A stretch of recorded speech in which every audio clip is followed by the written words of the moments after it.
بسم اللہ الرحمن الرحیم۔ السلام علیکم۔ آپ لوگ بہت ٹھیک ہوں گے، خیر و عافیت سے ہوں گے، یہ میری دعا ہے۔ اب ہم آج کا درس آغاز کرتے ہیں، ٹھیک ہے۔ جیسا کہ میں نے آپ کو پہلے بتایا تھا کہ قرآن مجید میں 7 ایسی آیتیں ہیں جس میں روزے کا ذکر آیا ہے، ٹھیک ہے، لفظ صیام کا استعمال ہوا ہے۔ اس میں سے ایک آیت کون سی ہے؟ سورہ بقرہ کی آیت نمبر 183 جس میں کیا کہا ہے اللہ نے؟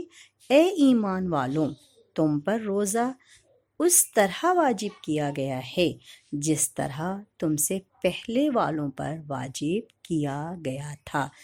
کیوں واجب کیا تمہارے اوپر اور کیوں ہے؟ تاکہ تم تقوی اختیار کرو۔ تو معلوم یہ ہوا، ہمیں یہ پتہ چلا، واضح ہوا ان آیت کے ذریعے کہ ہم صرف خوش نصیب نہیں ہیں جس پہ ہمارے اوپر روزہ رکھا گیا، بلکہ کوئی امت ایسی نہیں ہے جس نے کہ روزہ نہیں رکھا ہو۔ کوئی نبی، کوئی اولیاء، کوئی وصی ایسا نہیں ہے جس نے کہ روزہ نہیں رکھا ہو، یعنی روزہ سب کسی نے رکھا، ٹھیک ہے۔ اور اس آیت میں کیا آیا؟ قبلکم آیا۔ قبلکم سے مراد کیا ہے؟ کہ حضرت آدم سے لے کر جناب انبیاء تک سب نے روزہ رکھا ہے۔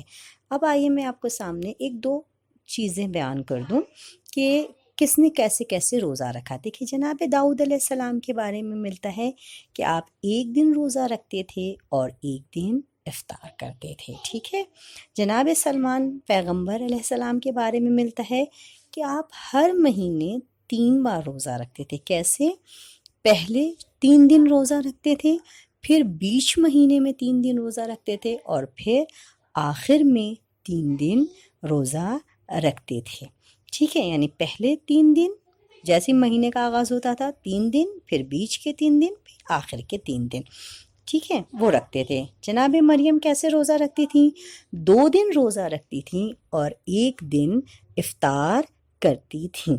اسی طرح جناب عیسیٰ علیہ السلام نے تمام عمر روزہ رکھا اور جانور، حیوانوں کے جو تھے بالوں کے بنے ہوئے ہمیشہ انہوں نے لباس پہنے۔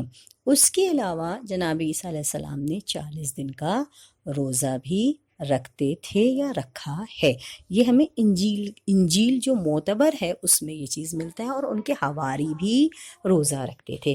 یہ میں صرف اس لیے بتا رہی ہوں تاکہ ایک ذہن میں رہے کہ کون کتنا روزہ رکھتا تھا، اور ہمارے اوپر جو روزہ ہے وہ بہت آسان ہے، ٹھیک ہے۔ بہت سخت شرائط تھی۔ مثال کے طور پر اگر مغرب کی نماز کا وقت ہو گیا ہے، مغرب ہو گئی اور روزہ نہیں کھولا اور کوئی انسان سو جاتا تھا، تو پھر اس کے کو افطار کرنے کی اجازت نہیں ہوتی تھی، اب وہ دوسرے دن ہی جا کر روزہ کھولتا تھا اور افطار کرتا تھا، ٹھیک ہے۔ یا الگ الگ موسم میں الگ الگ طرح کا تھا، ٹھیک ہے۔ اس طرح سے روزے ہوتے تھے۔ اب آئیے دیکھیے جناب موسیٰ، ٹھیک ہے، توریت سے یہ بات ثابت ہوتی ہے کہ جناب موسیٰ بھی 40 دن تک روزہ رکھتے تھے۔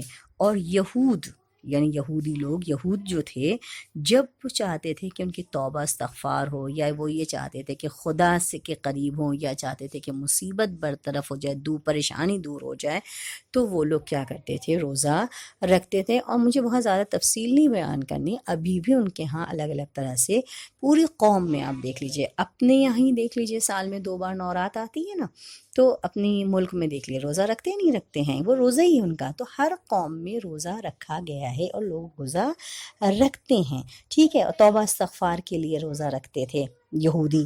اسی طرح آپ دیکھ لیجئے چھٹے امام جعفر صادق علیہ السلام نے کیا کہا؟ اے موسیٰ، اللہ نے فرمایا اے موسیٰ، کون سی چیز ایسی ہے جو تم کو میرے مناجات کرنے سے روکتی ہے؟ تو جناب موسیٰ نے جواب دیا کہ میرے جو دہن سے روزہ میں رکھتا ہوں اور اس کے بعد بدبو آتی ہے، مہک آتی ہے، اس لیے کیونکہ وہ مہک بہت بری ہوتی ہے، اس لیے میں اس سے روزہ نہیں رکھتا ہوں۔ مطلب میں روزہ رکھتا ہوں، مناجات نہیں کرتا۔ پھر سے بتا دوں، واضح کر دوں کہ اللہ نے کہا موسیٰ کیا بات ہے جو تم مناجات نہیں کر رہے ہو؟ کہا پروردگار عالم، جو میں روزہ رکھ رہا ہوں اور جو میں روزہ رکھنے کی وجہ سے جو عصر کے ٹائم میں یا دن میں جو بدبو آنے لگتی ہے وہ مجھے پسند نہیں، اس لیے میں اپنی مناجات کو روک لیتا ہوں، مناجات نہیں کرتا ہوں، دعا مثلا مناجات یعنی اپنے دل کی بات یہ سب چیزیں نہیں کرتا ہوں۔ تو اللہ نے کہا کہ اے موسیٰ جو تمہارا جو یہ نا مشک و عنبر سے زیادہ جو تمہاری بدبو ہے یہ مجھے مشک و عنبر سے بھی زیادہ پسند ہے، کیونکہ سب سے اچھی خوشبو مشک اور عنبر کی ہی مانی گئی ہے۔ تو کہا کہ یہ ہے، اور جناب موسیٰ نے 3000 سے زیادہ مرتبہ خدا سے کلام کیا ہے۔ اسی طرح سے آپ دیکھیے رسول خدا صلی اللہ علیہ وسلم کی زندگی میں ملتا ہے کہ آپ ہر ماہ 3 دن روزہ رکھتے تھے اور کہتے تھے ان 3 دنوں کا روزہ تمام عمر کے روزوں کے برابر ہے۔ اور بھی نبی نے روزہ رکھا ہے، وہ میں ابھی آپ کو بیان کرتی ہوں۔